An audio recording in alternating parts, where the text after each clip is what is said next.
in this edition of Artistic Horizons. Adapting a film for the Broadway stage. The line between investigating and persecuting is... To co-write a play with George and for us to get it on Broadway, this is literally a dream come true. Accuracy. One. Truth. An artist inspired by the world around him. A lot of times I'm just painting, I'm not really giving any thought to what I'm doing. I just start throwing things around and see what happens. I try not to overthink when I'm creating a piece. A local business that is building community. Harbor Gardens is a general store, it's a demonstration kitchen, and it's a meeting space. And everything is revolved around local food and local products. The growth of a creative. The most rewarding thing is that every day is so different for me. I think the most exciting part is when you're learning something new. But like, wow, I did that. That's always the fun part. It's all ahead on this edition of Artistic Horizons.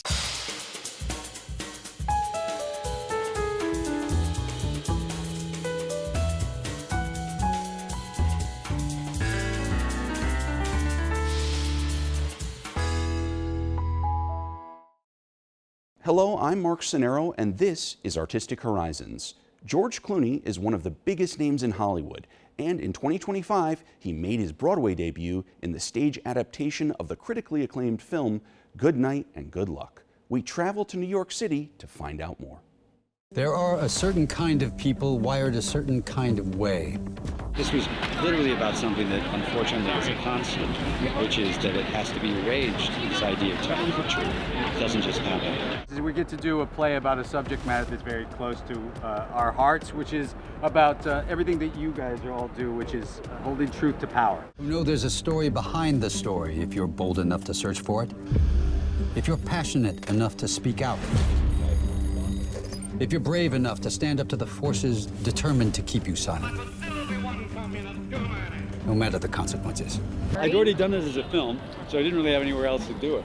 No, listen, I'm terrified. When we did a play reading, and I read Murrow just because I was the only actor that could do it at the time. And they said, yeah, you should play the part. And I was like, no, I hadn't done a play in 40 years. 40 years.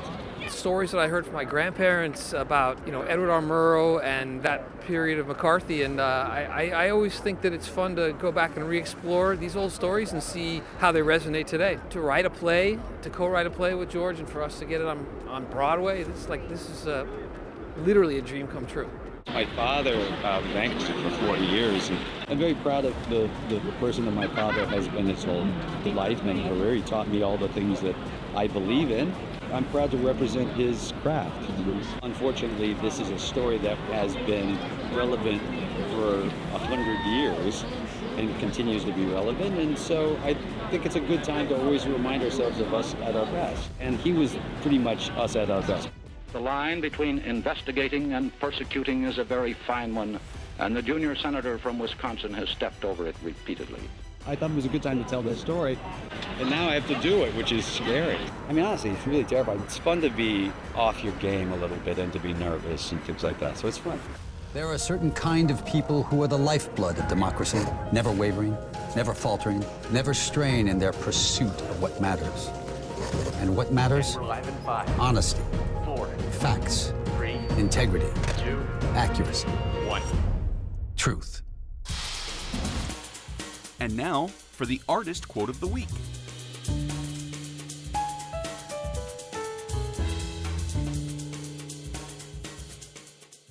In Tampa Bay, Florida, we meet artist Nolan Anderson. Moved by the simplicities and subtleties of the world around him, he renders work in an organic fashion and captures the beauty of living. Take a look. I started painting probably around 4 or 5 years old. It started with comic books, superheroes. The human figure was always my first interest when it came to drawing and painting. After finishing high school, I took up advertising at the Art Institute of Fort Lauderdale. After graduating from there, most of my work was always as a freelance illustrator. During those years, I would design Judaic greeting cards. They used a lot of gold and a lot of silver film that I began to use in my personal art. And that's how it's been for me as an artist, doing so much work for different people, I sort of like picked a little from this and that, and it has influenced the work that I do now. For about 10 years, I worked as a restoration artist in the yacht industry down in South Florida. We did a lot of faux painting in the interior part of the yachts and sailboats.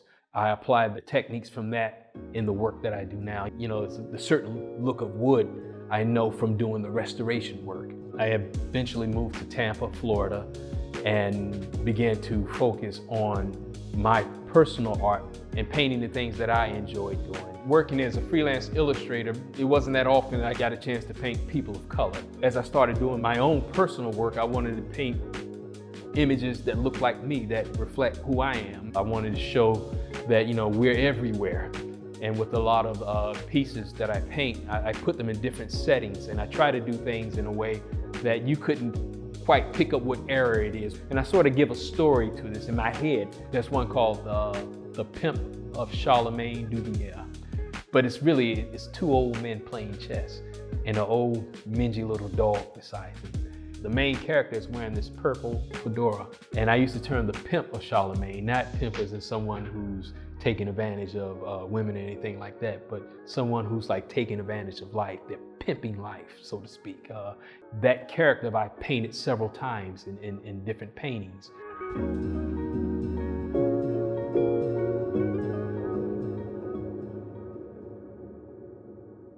I think the subtle things are more true, genuine. I would use nature. I would involve flowers or birds or butterflies that's moving around, because I want that to be a part of that subtle moment that's just caught.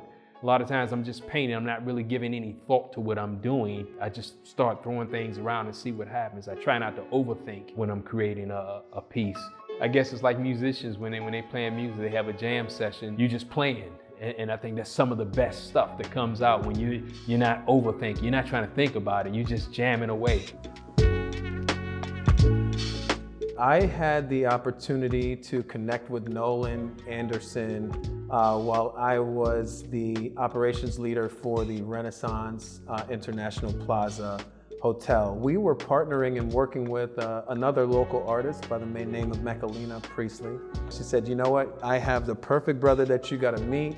Not only is he the foundation of what Tampa is as an artist, his art is second to none. I said, I gotta meet this guy, Nolan, and see what Nolan's all about. So we set up a meeting, Nolan came in, and honestly, he had us at hello. I was invited to hang some work at the Renaissance Hotel. Talib transitioned over here as the general manager of the AC Hotel, and we wanted to do something a little different with the artwork. Antonio Catalan was the founder of the AC brand in Spain. Our objective was really to, pay homage to Antonio Catalan and everything that he built. At the same time, while yet telling that story, also show a little bit about my background as an artist who liked to paint black art. After doing a little research, I found a woman by the name of Yinka Isa-Graves from out of Spain who does flamenco dancing. She was the blender of, this flamenco dance infusing the African dance. So we said, all right, we're in. It's beautiful. They wear these wonderful dresses. They have so much that you can do in that piece. And then the texture that would come out of that would be outstanding. The only ask was that it takes up a whole wall. If you look closely at the artwork there's that mixed medium, there's the concrete, and there's some sculpture going on. There's the gold leafing in there. The gold leafing was the influence from years of doing the Judaic artwork. I knew a rough idea of what I wanted it to look like, and as it began to take shape, then I knew the direction to go in it.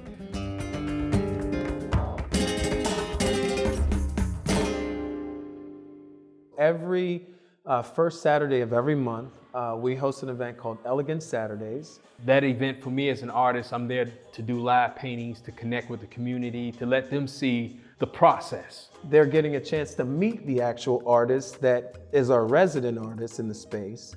He's given an opportunity as well, so when we do curate our next art show, now the people that have been coming every month to Elegant Saturday, now they feel part of what Nolan's doing, right? So now they're gonna show up and they're gonna support Nolan as well. A lot of times when I'm creating in the studio, Not so much that I'm creating for someone else, I'm creating for me, but I don't get that feedback until after the piece is done. But when I'm doing live painting, you know, I get the interaction with people, I get to hear what people are thinking about. When you meet an artist like Nolan, he gives off this aura of patience, of sophistication, of luxury. Where I see the future for Nolan, I see him across the United States in multiple different brands, and really showcasing his work, but not just showcasing his work, giving the hotel an opportunity to display something worth displaying and inviting the community into their hotel to make it vibrant. What I would say to other artists, just keep painting. Even if you don't feel like it, paint. Even if you don't know what you want to do, just paint. You know, don't try to overthink anything. Just keep doing it. Try to do something every day. And don't worry about what the final piece is going to look like. Just go with it. Don't overthink anything. Now here's a look at this month's fun fact.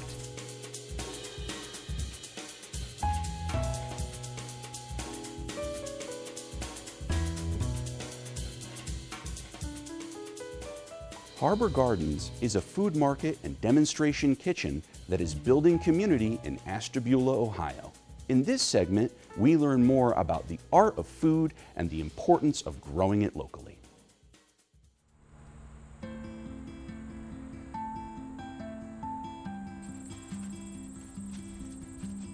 I started looking at the data of Ashtabula County. So Ashtabula County really has, sadly, some of the worst health outcomes, which, you know, when you look around and you think about all of this water, you think of all of this land, and we have this fresh air. So it's hard to believe that we can have such poor health outcomes when we have such abundance of natural resources. Harbor Gardens is a general store, it's a demonstration kitchen, and it's a meeting space. And everything is revolved around local food and local products. Working with the shop, Sarah's the grower, and from a healthcare perspective, I just want people to eat local food so that we can improve health outcomes here in Ashtabula County.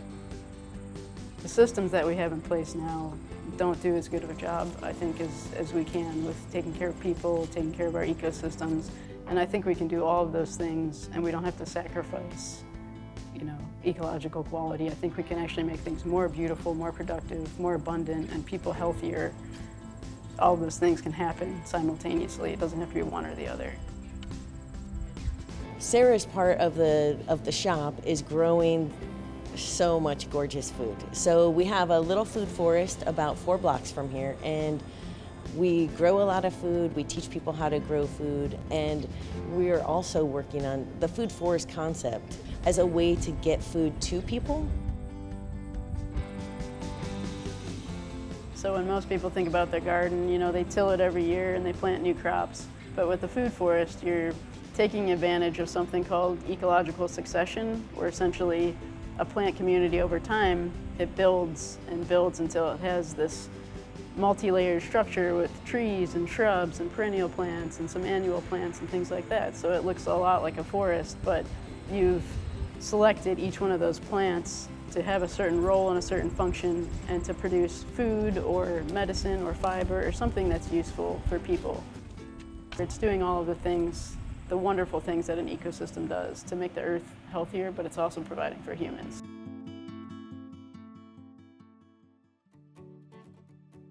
Along with the classes, we teach about cooking, canning, fermenting, because it's not just growing your own food.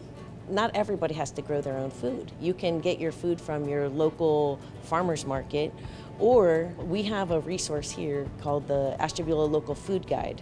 It's got over 100 farms who are producing food for local consumption. So you get that food, but then you need to preserve it.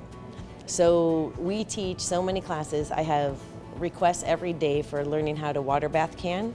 So you can do your own tomato sauce, you can make your own jams, jellies with water bath canning. We also do a pressure canning class, and then we also have fermentation classes. So fermenting is one of the oldest ways to prepare food. We try to have all of the resources where people can be quite self-sufficient once they learn how to do it. For making the sauerkraut, everybody get a cutting board. There's 3 or 4 back there, and I brought a couple just in case. I learned to can from my grandmother, so I've been canning for the last 50 years or more. And what we want to do is slice it as thin as you can. You take whatever vegetable, we did sauerkraut, which is cabbage, and salt. You put it under pressure so the liquid will come up. Once the liquid comes up, you then put a weight on it. If the liquid doesn't cover the full thing, you'll end up getting spoilage. So you have to make sure your liquid comes above whatever your weight is. And then you put a cover over it and let it ferment.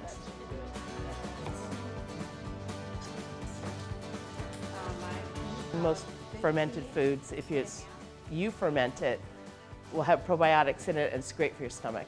If you take fermented foods every single day that you know has not been killed by a processing, it'll help your stomach calm down, you'll do much better. Most medications that people are on, blood pressure medications, diabetes, most of the regular meds that people are on do not fix problems. They're symptom relievers. Food is a problem solver. That's powerful. And I noticed Gallo had some classes. I just came in here this afternoon. I was curious, found out she had a class on fermenting tonight. So I brought some friends with me and we had a wonderful evening. I didn't realize it was this easy. I could easily do this. And I trust it more than going to the store and buy something in a plastic bag. We're trying through local food to show people that it can be done regeneratively and that the way of the future as humans is to keep things local and take care of our local ecosystems and the people in them. The way that's going to happen is by supporting people who are doing that, who are your neighbors, and kind of reestablishing these human communities as well as the communities in the natural world. Ashtabula County and all of the food that is grown here deserves to be celebrated. And so really this is about having some fun with food, and that keeps me going every day. Almost get an extra row. And now, here's a look at a few notable dates in art history.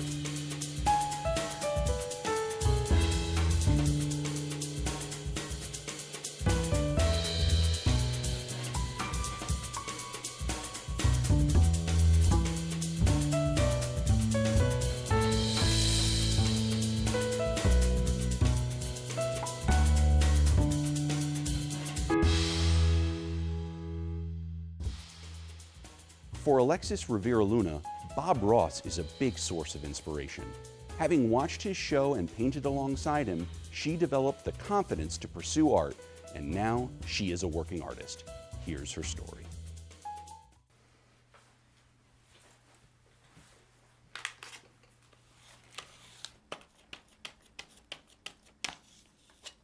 I've always had a love of nature, and I think I put a lot of that passion into my arts.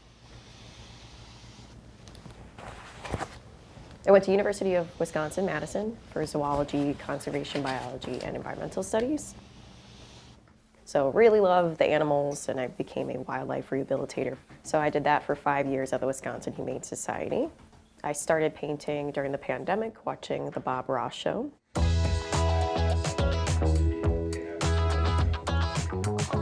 And I found out later that Bob Ross is actually a wildlife rehabilitator too. So he also took care of sick, injured, and orphaned animals.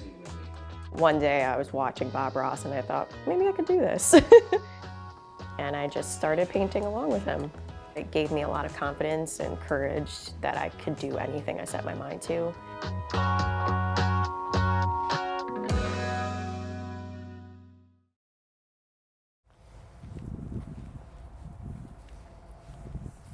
The ideas come from nature a lot of the time. So I spend a lot of time outside. So whenever I'm out in nature, if I see like a beautiful sunset, I'll take a picture of it and then I'll try to incorporate those colors into my painting. I'm constantly looking up at the sky, so sometimes I'll be like surrounded by trees and take a picture, and the perspective kind of gives me an idea of how I want to do the tree line.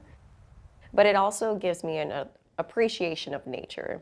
When I'm trying to capture a scene, you know, I feel like I'm really being observant out there as well. I'm trying to be present when I'm in nature, trying to get different ideas and let them come to me. So it definitely feels like it gave me appreciation and a peacefulness to my life.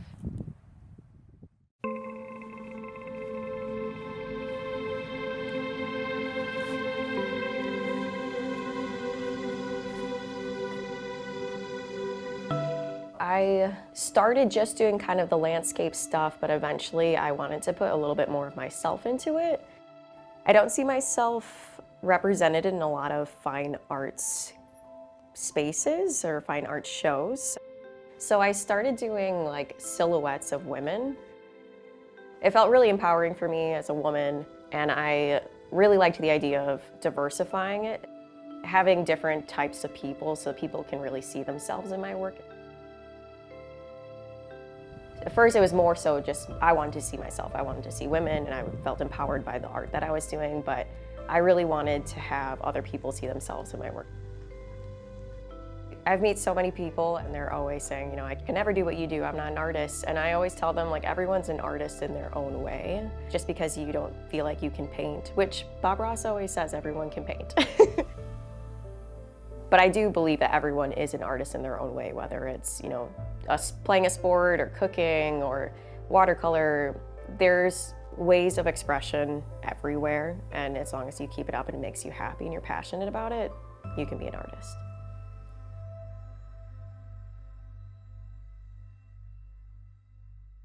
We all have greatness inside of us, and we're as tall as big as mountains, and we're so full of color and life. The abstract part of it, like, there are mountains within you almost. Like, I guess everyone sees things differently when they look at their art or my art, but for me, when I see it, it's like there are mountains within me, and I think that's really cool. So I feel like I'm the most excited about my work when I'm trying something new. I saw wood burning online once, so I just bought a new tool and started to try it out. I just thought it would be really cool and a different thing to try. I'm always looking for new, fun art projects. But yeah, it was a bit of a process and a learning curve for me. This is obviously a very different medium. And at first I was like burning way too much and it looked horrible. So I think like less pressure and just a lot of patience is needed for this one. And it's cool with this tool, I feel like I could use it different ways to make different textures and different styles of trees. I tend to use this one the most because it's got a fine point to it, so it's really good for detail. There's thicker ones that are flat, which is really good for shading. I'll use that on the mountains to kind of cover a lot of space. So this one is really good for shading. It's because it's flat and it covers a big area, so I'll use that for the mountain scenes here. All this shading is nice.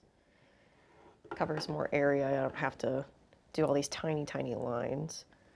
And then this is a textured one where it's just got the lines on there. And I started doing the trees with it, but I think it's too uniform and I don't like how it looked. So I ended up using it for like the water here just to kind of give it some movement. The most rewarding thing is that every day is so different for me. I think the most exciting part is when I'm learning something new, but like, wow, I did that. That's always the fun part.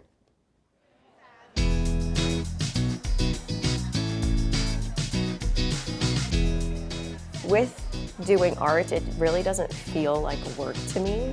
A lot of people say, you know, don't you get tired of it? Does it take the joy out of painting? But it doesn't feel like work. I love going to art shows. I think it's a great space to show off my art and meet new people who like my art and make me feel like I'm doing the right thing, I'm in the right spot. So I get to see a lot of the familiar faces come to a lot of the same art shows, and they get excited when they see me and they're like, oh, you've got new stuff and look at what you're doing now. But all the other artists, I feel like we learn from each other, we boost each other up. It's a really good space for artists and a way to express ourselves and show people what we can do.